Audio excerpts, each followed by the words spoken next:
Good morning, everyone. Good morning.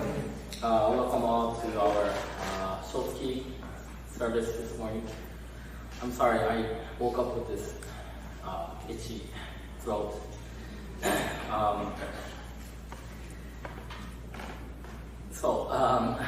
Last week I was in Toronto. I had a Eastern District, what is called Eastern District Ministers meeting. So all the ministers on the Eastern District gather and we talk about the issues about the temple, and also we share about all the activities and what we should improve. And Toronto is a really beautiful place, nice atmosphere, but they have this huge traffic. And I heard that the traffic is one of the, I think it will rank in the top 5 worst traffic in the world. And so after I flew into Pearson International Airport, one of the ministers of the Toronto Buddhist Temple, they picked me up and I was driving to the Buddhist Temple. And one of the interesting things about driving, I think, is the many odd signs you see. So I saw this huge sign, and it said, free Wi-Fi starts from $5.99.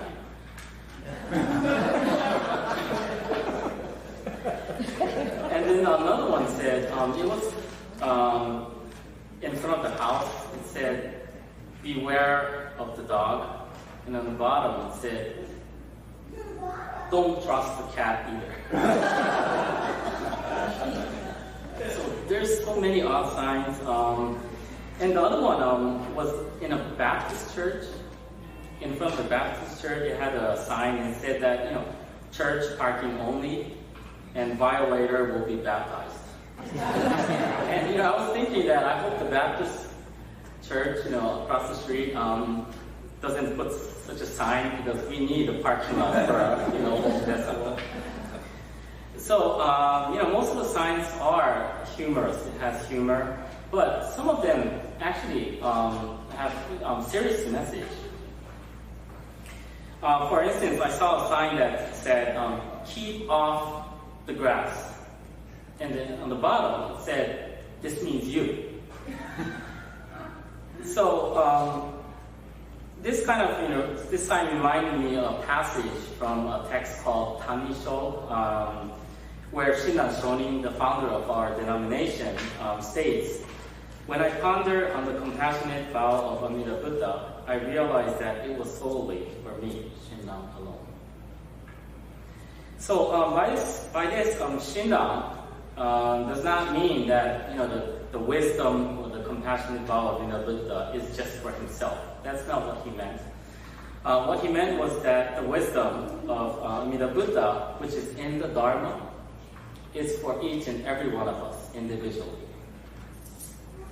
And what I mean by this became clear, when I said I flew. When you get on a plane and you get seated,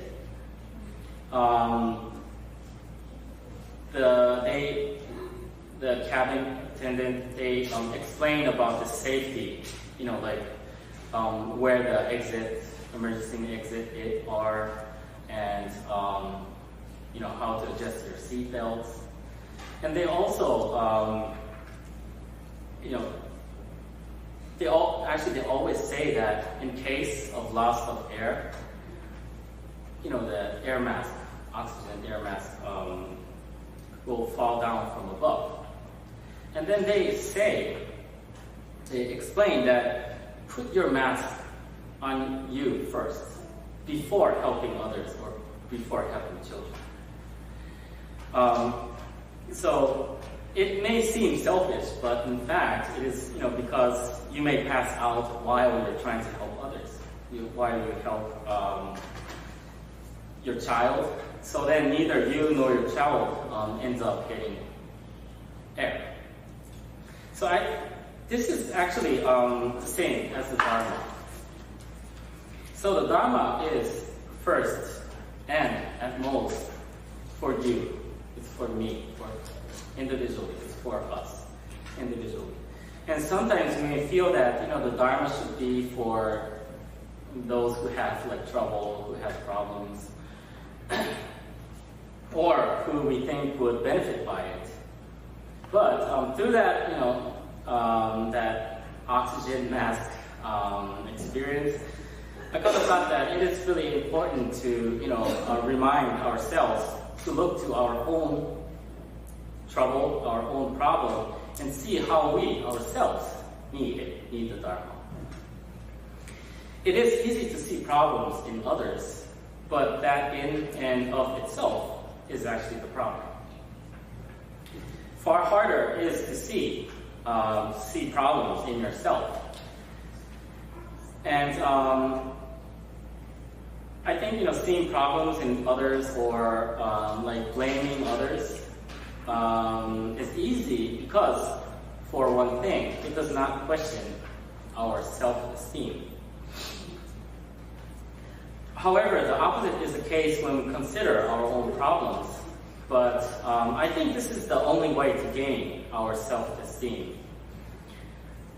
So self-esteem does not come from denying, hiding from, or pushing away your problems. It comes from seeing, understanding, and accepting your problems. I think it comes from being honest to yourself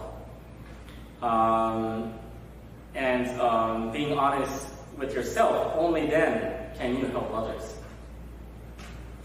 And this is ideally how we should create a Sangha, a Buddhist community. And for them, the Dharma is the guide by which we form Sangha. So as the oxygen mask, we must receive the Dharma ourselves and not seeing, we must see the problem inside ourselves rather than seeing the problem in others.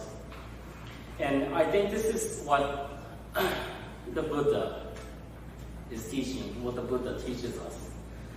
And finally, it is the Nembutsu, Namo Amida Butsu, that we recite, which is the wisdom of Amida Buddha that calls us, each and every one of us, to the Dharma. Please join me in Gasho. By reciting the Nembutsu, Namo Amida Butsu, we are always reminded of what makes our individual lives even more meaningful. And we are always reminded the Dharma, the Buddha's teachings in times of need. Namo Amida Butsu.